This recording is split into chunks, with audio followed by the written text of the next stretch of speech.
Hello and welcome. Today I wanted to do a quick review of a Ripperclones Ripper Blade Katana blade. Now I've done a few reviews of the Ripperclones before, but just as a recap of those, Ripperclones is a line of Ripper blades. It's still made by the same company, though they've got a different website. The Ripperclones blades are designed to be more budget.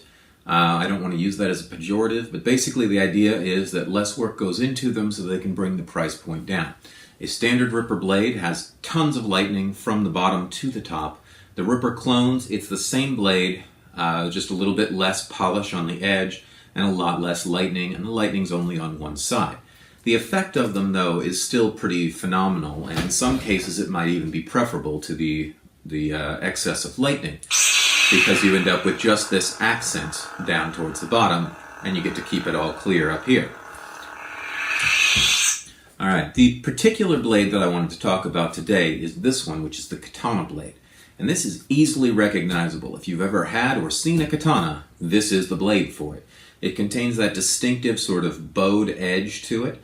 Edge on this side, flat on this side, and a definitely recognizable katana tip. So the Ripperclones blade, it's actually fairly sturdy, this one. Actually one of the more sturdy of the Ripper blades. If you're dealing with something like an Excalibur, which I reviewed, or one of their larger blades, you want to be a little bit careful while swinging it around. If you're dealing with something like a needle or a twisted blade, which I've reviewed before, you got a lot more leeway because you don't have wind resistance. This one is somewhere in the middle, closer to the needle or the twisted, but it does have a little bit of wobble because of this bow. The weight doesn't just go straight out. It's got a little bit more weight down this way because of the bow, so when you're swinging it around, you will end up with a little bit of a wobble, and you need to be careful because it will stress the blade right here and you might snap it off. But very usable. I actually don't have too much compunction if I know that somebody knows what they're doing. I don't have too much compunction handing this one over to them and saying, sure, go for it. And I did that at a recent con with members of the Saber Guild, and they were swinging this around just fine without me really having to worry too much about it. All right, I'm showing it here in a dark side, a Kaizen Saber's dark saber, because this saber is modeled after a katana, and this blade is a katana blade. So they just really work together.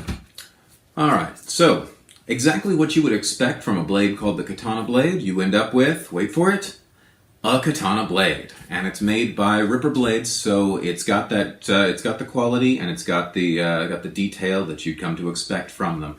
I'll give you a close-up of this real quick.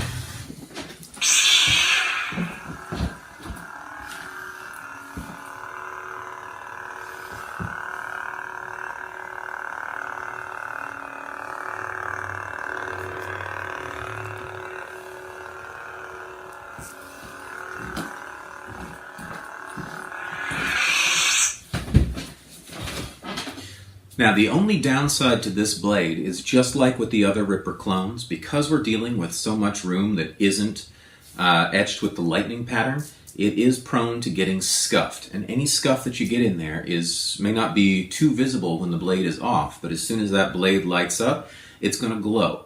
So you got to be careful with these. You can't really put them in a sheath too much. Don't store them flat.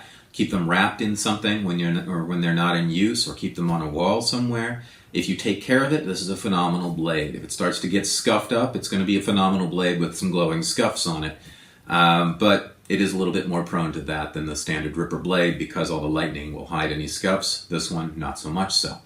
Hopefully this review has been of use to you. If it has, please join me back for more, and I'll see you next time.